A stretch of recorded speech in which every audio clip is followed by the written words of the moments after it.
Welcome to our YouTube channel. आज हम लोग मूल कॉन्सेप्ट के कुछ अच्छे अच्छे क्वेश्चंस करेंगे।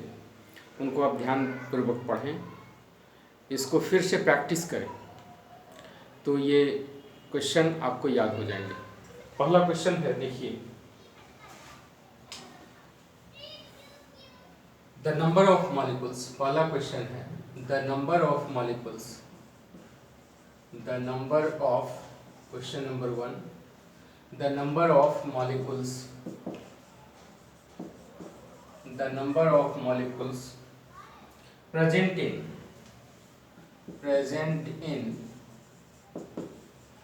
18 centimeter cube of water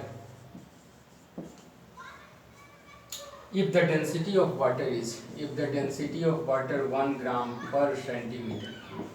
अब देखिए, चॉइस आपको कुछ भी दिया जा सकता है, तो हाँ, मल्टीपल चॉइस क्वेश्चन ही रहेंगे, लेकिन मैं मल्टीपल चॉइस क्वेश्चन में चॉइस लिखने में क्यों समय बर्बाद करूं, इसलिए आप लिखें कि the number of molecules present in 18 centimetre cube of water, density is equal to 1 gram per centimetre cube. तो इसके लिए क्या करेंगे कि आप डेंसिटी इज इक्वल टू होता है, density is equal to mass by volume. तो यहाँ से आप मास निकाल लें, मास इज इक्वल टू क्या हो गया, डेंसिटी इंटू वॉल्यूम। डेंसिटी 1 दिए हुए है और 18 सेंटीमीटर क्यूब है, यानी 18 ग्राम हो गया। तो number of moles is equal to कितना हो जाएगा, weight by actual weight, weight by actual weight. तो weight by actual weight molar mass, तो 18 डिवाइडेड बाय 18, 1 मोल। आंसर हो जाएगा 6.02 into 10 to the power 23 molecules of water, यानी 18 centimetre cube water अगर लेंगे तो उसका नंबर ऑफ मॉलिक्यूल्स की संख्या भी कितनी हो जाएगी, 6.02 इंटू 10 टू द पावर 23। तो आगे नेक्स्ट क्वेश्चन में हम लोग आगे बढ़ते हैं।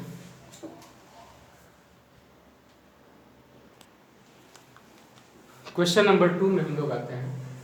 क्वेश्चन नंबर 2 क्या कहता है, 34 litre water is condensed to liquid state. 34 litre water is condensed to liquid state,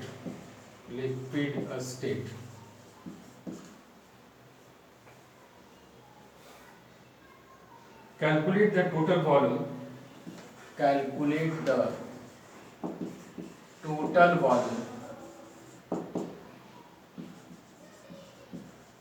occupied by it if density of water is 1 gram per centimeter cube। 34 litre water, अब यहाँ ये गलती नहीं करेंगे कि 34 लीटर वाटर ये condense to liquid state at STP, यहाँ at STP एक रहेगा। तो अब है क्या, जब ये calculate the volume, total volume occupied by it, तो यहाँ सबसे पहले क्या करो कि 22.4 litre of water vapour is equal to हो गया 1 मोल। तो यहाँ 34 लीटर अगर वाटर वेपर होगा तो कितना मोल हो जाएगा, 34 डिवाइडेड बाय 22.4, ये लगभग कितना मोल आ जाएगा, जो भी है इतना मोल हो गया। 1 मोल वाटर, 1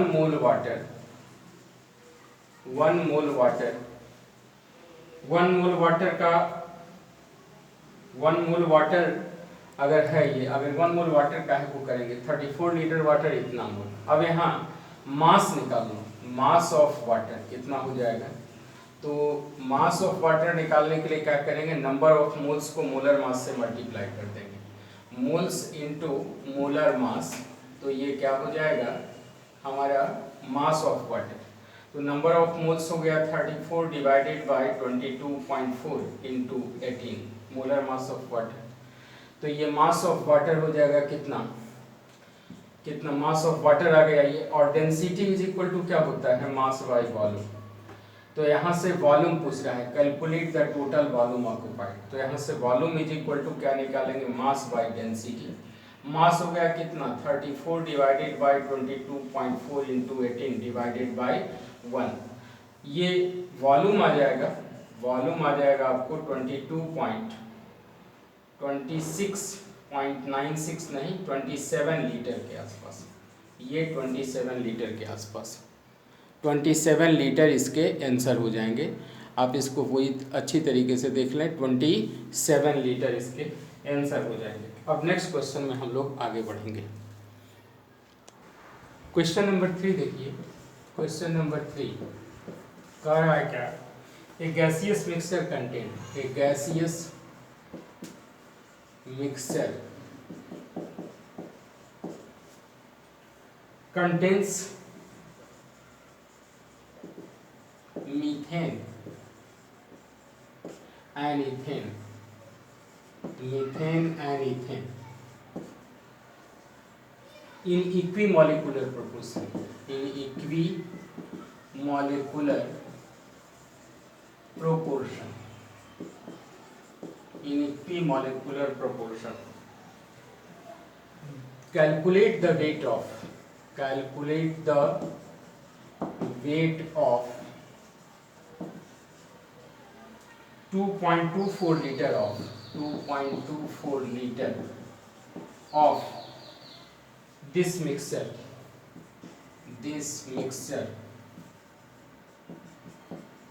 at STP। अब 3-4 चॉइस होगा, चॉइस को मैं हटा दिया हूँ।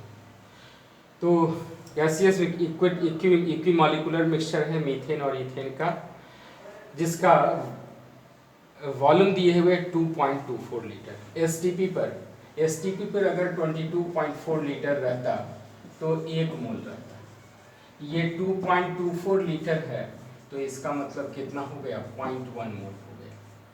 और ये इक्विमोलिकुलर है यानी नंबर ऑफ मोल्स बराबर है, नंबर ऑफ मोल्स बराबर हैं का मतलब क्या हुआ 1.1 मोल हुआ, यानी मीथेन CH4 का कितना है 0.05 मोल है, और इथेन C2H6 का ये भी कितना हो गया 0.05 मोल हो गया। मोल को अगर हम उसके मोलर मास से मल्टीप्लाई कर दें, जिसका मोलर मास 12 + 1 × 4 16 हो गया, इसको 16 ग्राम से अगर मल्टीप्लाई कर दें और इसका हो गया कितना 12 दूना 24 + 6 30 से अगर मल्टीप्लाई कर दें तो ये कितना हो गया 0.8 ग्राम इसका आ गया, और ये कितना हो गया 1.5, दोनों को जोड़ दीजिए 2.3 ग्राम। आंसर कितना हो जाएगा 2.3 ग्राम। जो राइट आंसर होगा, राइट चॉइस होगा, उसको आप टिक करेंगे। अब क्वेश्चन नंबर 4 की तरफ हम लोग बढ़ते हैं।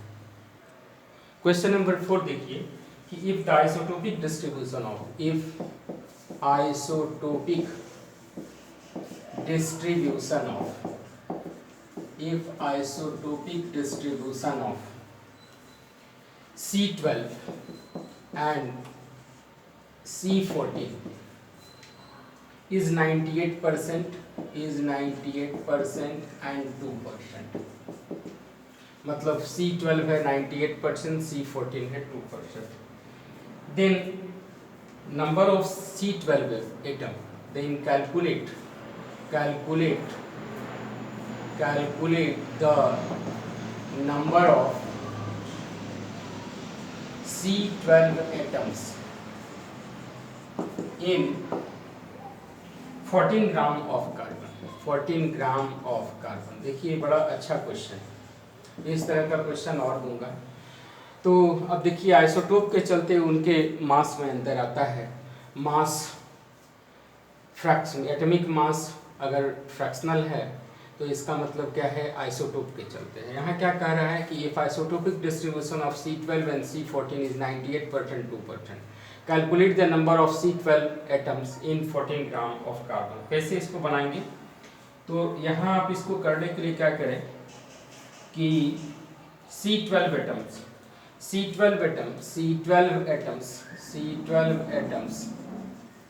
इन 14 ग्राम ऑफ कार्बन, ये निकालना है 14 ग्राम ऑफ कार्बन। तो ये 98% 98 डिवाइडेड बाय क्या करेंगे 98 डिवाइडेड बाय 98 डिवाइडेड बाई ये 14% है, 14/100, ये हो गया C12 एटम्स।